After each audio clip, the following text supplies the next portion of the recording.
After thousands of hours of working on my craft, I want you all to see why the great outdoors will become the greatest wildlife channel the world has ever seen. I want to say thank you for all those who bared with me. While I know many people have probably encountered this species of snake, I want to show you how I make it the most interesting video on a species of snake you've ever seen. Wait a minute! Who are you? Alright guys, this, my friends, is a red rat snake. And if you look closely, you'll see that its eyes are blue. And that's not actually typical of the species, but it is typical of all snakes when they're undergoing a process of shedding their skin, also called molting.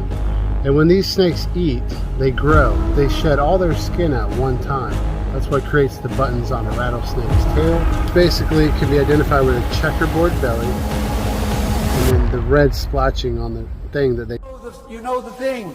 You know how we talk about it. Are we call on the back, and then the red splotching on its back that they call saddles. Now it's flickering its tongue, and that's it basically smelling its environment.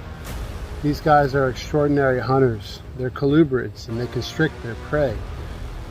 These small snakes this size prefer baby mice and voles or moles, and they will eat in a knoll, but they have it hard because they're at the bottom of the food chain, kind of, in a way.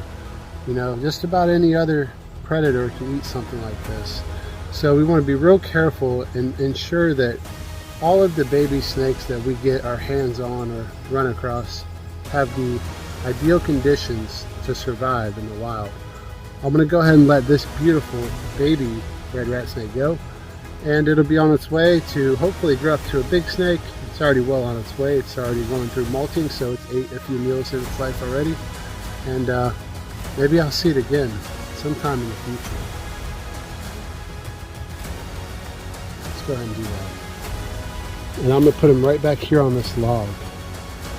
And watch how he just blends right in. It just looks like a stick or something. And he'll go into these little cracks until he finds a spot where he can continue to complete his molt process.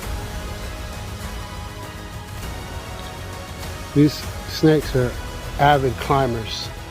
They actually are able to grip onto small crevices inside of bark and go right up to the top of a tree, and then they'll find a prey item like a baby squirrel or a baby bird, and they can smell their prey really well with that tongue. They pick up on some of the smallest scent particles in the air, and they know exactly what they're looking for. They're born with the instinct to find their prey. So while it looks like he's scenting for prey items, he's probably just looking for a hidey hole and trying to detect other predators right now. But I'm going to get out of his way because he probably considers me a predator, and just let this snake continue its life cycle.